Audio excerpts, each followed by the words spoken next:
Dans cette séance, cette cinquième séance sur les nombres réels, nous allons voir la définition de frontières, de points d'accumulation et de points isolés. Donc, qu'est-ce que c'est que la frontière d'un ensemble A? C'est les points, donc on va le noter des rangs A pour noter la frontière de A. Donc, c'est les points qui sont adhérents à A et à 100 complémentaires. Donc, c'est l'intersection entre A bar et A complémentaire bar. Et les données aussi comme étant les points qui appartiennent à l'adhérence, mais qui n'appartiennent pas à l'intérieur de A. Donc, c'est les points qui appartiennent à l'adhérence de A et qui n'appartiennent pas à l'intérieur de A.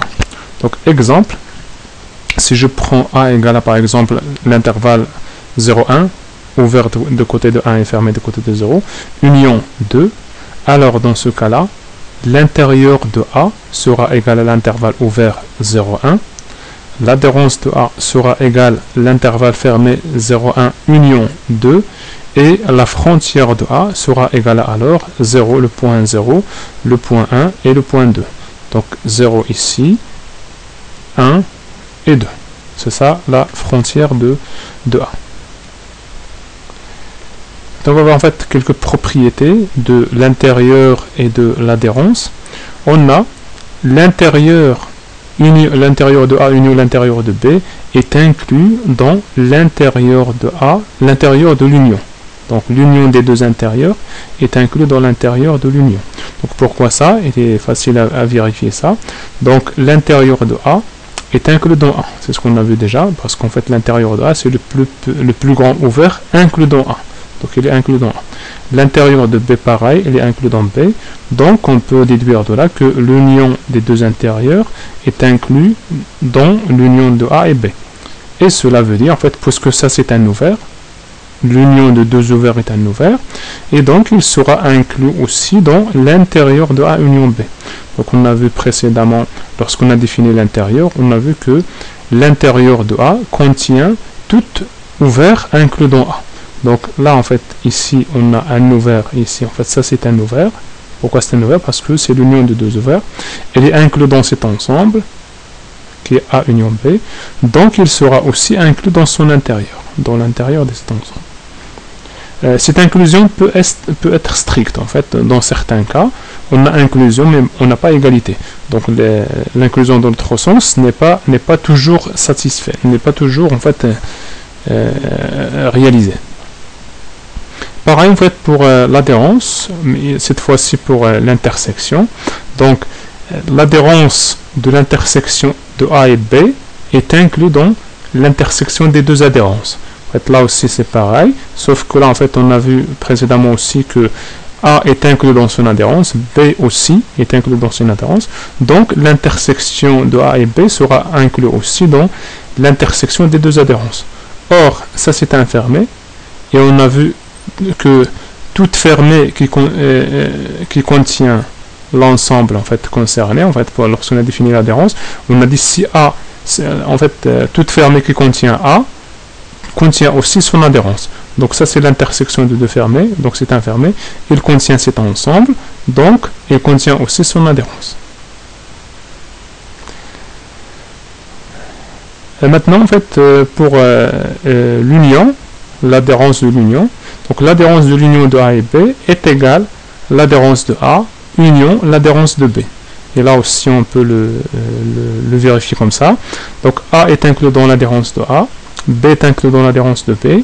Donc on va montrer l'inclusion ici dans le premier sens. On aura alors que A union B est inclus dans l'adhérence de A union l'adhérence de B. Donc ça c'est un fermé qui contient cet ensemble, donc il contient aussi son adhérence. Donc on a l'inclusion ici dans ce sens. Pour l'autre sens, on a A est inclus dans A union B, B est inclus dans A union B. Du coup on aura A bar sera inclus dans A union B bar, et B bar est inclus aussi dans A union B bar. Et donc l'union sera inclus aussi dans cet ensemble. Donc on a l'inclusion dans les deux sens, du coup on aura égalité. Pareil ici pour l'intersection. L'intérieur de l'intersection de A et B est égal à l'intersection des deux intérieurs. Pourquoi ça? Parce qu'en fait, on a ici, en fait, de la même façon, on va vérifier ça.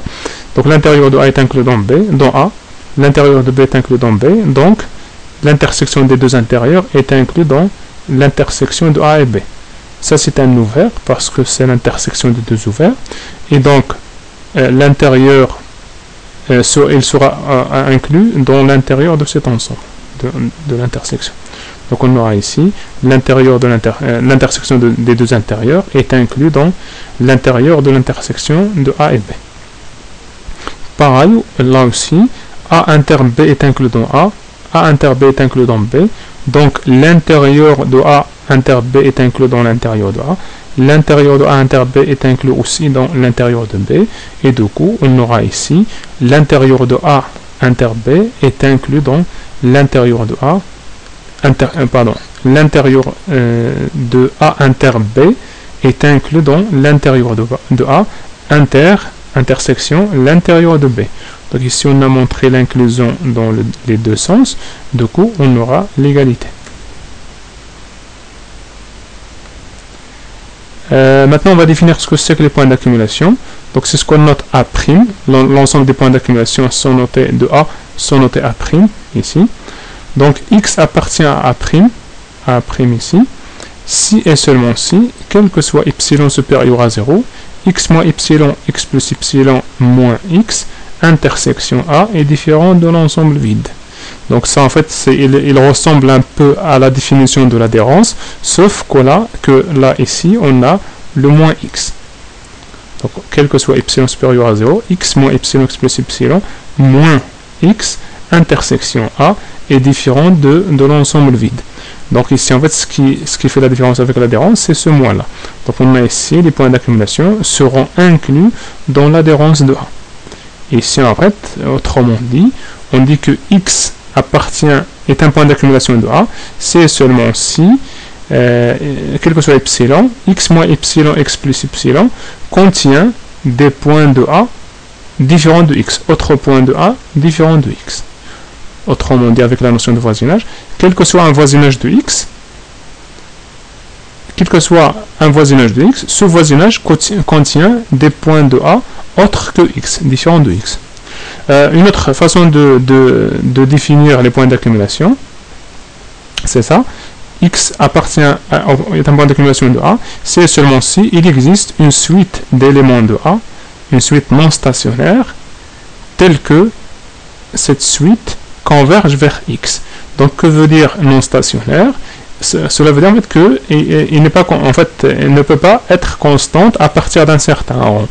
Donc, on va définir d'abord ce que c'est qu'une suite stationnaire, et puis non stationnaire, en fait, c'est la négation. Donc, une suite stationnaire, c'est une suite qui devient constante à partir d'un certain rang, et devient vraiment constante. En fait, si je prends l'exemple 1 sur n, 1 sur n n'est pas constante, elle converge vers 0, mais il n'est pas égal à 0, il n'est jamais égal à 0. Donc ici en fait c'est ça une suite non stationnaire, c'est une suite qui ne devient jamais constante. Il peut être constante en fait pour un nombre donné d'indices, mais après en fait il ne peut pas être constante à partir d'un certain rang. Donc ici en fait ça c'est une autre définition de point d'accumulation à l'aide des suites non stationnaires. Donc exemple, si je prends A égale à 1 sur n, avec n appartient à une étoile, donc ici on veut montrer que 0 est un point d'accumulation de A, donc il suffit par exemple de constater que 1 sur n est une suite non stationnaire, sa limite c'est égal à 0, donc 0 est un point d'accumulation. Autrement dit, en fait, on peut faire autrement aussi. Soit epsilon supérieur à 0, en fait, on va utiliser cette définition, cette première définition. Donc, soit epsilon supérieur à 0, on veut montrer que x 0 moins epsilon, 0 plus epsilon moins 0, intersection A est différente dans l'ensemble. Ça, on veut montrer ça. Ici, au lieu de x, on a 0. Donc, de fait que R est archimédien, il existe un n appartient à une étoile tel que 1 sur epsilon est inférieur à n, inférieur strictement à n. Ça, c'est la propriété d'Archimède. De fait que R est archimédien. Cela veut dire que 1 sur n est inférieur à epsilon. Et donc, du coup, on vient de montrer qu'il existe un n appartient à une étoile tel que 1 sur n appartient à l'intervalle 0 moins epsilon, 0 plus epsilon. Autrement dit, cette intersection contient 1 sur n et donc elle sera non vide. Donc cette intersection est non vide. Et du coup, 0 est un point d'accumulation de A. D'ailleurs, c'est le seul point d'accumulation de A. Les autres, en fait, ce sont des points isolés. Et donc, on va parler par la suite sur les points isolés. Donc, les points isolés, c'est quoi un point isolé? On dit que X est un point isolé de A, si seulement si il existe un epsilon supérieur à 0, tel que X moins epsilon, X plus epsilon intersection A, égale à le singleton X. Le singleton X. Autrement dit, un point isolé de A est un point qui appartient à A. Donc c'est un point qui appartient à A et qui n'appartient pas au point d'accumulation, qui n'est pas un point d'accumulation. Donc c'est un point qui appartient à A, qui n'est pas un point d'accumulation. Donc un point isolé, c'est un point qui appartient à A et qui n'est pas un point d'accumulation. Autrement dit, il existe un epsilon supérieur à 0, tel que l'intersection entre cet intervalle, x moins epsilon, x plus epsilon, intersection A, est égal à le singleton x. Si je prends cet exemple, A égale à 0, 1, union 2, 3, les singletons de 3, donc les points d'accumulation de cet ensemble, c'est 0, 1. Et les points isolés, c'est 2 et 3. Donc pourquoi 2 est un point isolé? Il suffit de prendre par exemple epsilon égale à 1,5. Alors si je prends epsilon égale à 1,5, donc je vais avoir que 2 moins 1,5, 2 plus 1,5, intersection A, égale à le singleton 2. Donc 2 est un point isolé. Pareil pour 3. Remarque, on peut constater, comme j'ai dit tout à l'heure, en fait que A' est inclus dans A bar, que les points isolés sont inclus dans A, et sont inclus aussi dans A bar, que l'intersection entre A' et A étoile est égale à l'ensemble vide. C'est-à-dire en fait que un point isolé ne peut pas être un point d'accumulation, et un point d'accumulation ne peut pas être un point isolé. Et que l'union des points d'accumulation et des points isolés est égale à A bar. Donc A bar, l'adhérence de A est égale à l'union des points d'accumulation et des points isolés. Bon, on peut constater aussi que l'adhérence est égale à aussi, c'est les points d'accumulation union A. Union A. Union A, au lieu de A étoile, ici on peut remplacer A étoile par A. Donc en fait, on a cette union. Sauf que l'intersection entre A et A' peut ne pas être vide, contrairement au cas de A étoile. A étoile, l'intersection entre A étoile et A' égale à l'ensemble vide. Donc on a une autre façon de voir les choses, c'est de prendre ici A' égale, c'est l'adhérence de A moins les points isolés de A. Moins les points isolés de A. Et les points isolés de A, c'est A moins les points d'accumulation. C'est aussi A bar, en fait on peut écrire aussi A bar moins les points d'accumulation. On peut dire que c'est A moins les points d'accumulation ou c'est A bar moins les points d'accumulation. Donc en fait, un petit exercice qu'on peut faire ici, c'est pourquoi A n'est pas infermé. Pourquoi A donné par 1 sur n avec n appartient à l'étoile, pourquoi A n'est pas infermé? En fait, si A est infermé, alors on va voir que A égale à A bar. Si A est fermé, alors A bar égale à A. Plutôt, A bar égale à A. On va voir que A bar égale à A. Or, A bar ici, c'est quoi? A bar, c'est égal à A' union A. C'est égal à, alors, c'est 0 union 1 sur n, pardon, n appartient à une étoile. Donc 0 appartient à A bar et n'appartient pas à A. Donc A n'est pas égal à A bar. Donc A n'est pas égal à A bar et du coup A n'est pas fermé. A n'est pas fermé. Donc pour que A soit fermé, il faut qu'il soit égal à son adhérence. Ici A n'est pas égal à son adhérence. Pourquoi? Parce que 0 appartient à A bar et n'appartient pas à A. Donc pour avoir un fermé, par exemple dans ce cas là, si je prends A, dans cet exemple ici, je prends 0, union 1 sur n, n appartient à une étoile, ça devient alors un fermé maintenant. Ça devient un fermé. Et donc comme ça se termine cette séance, cette 5e séance sur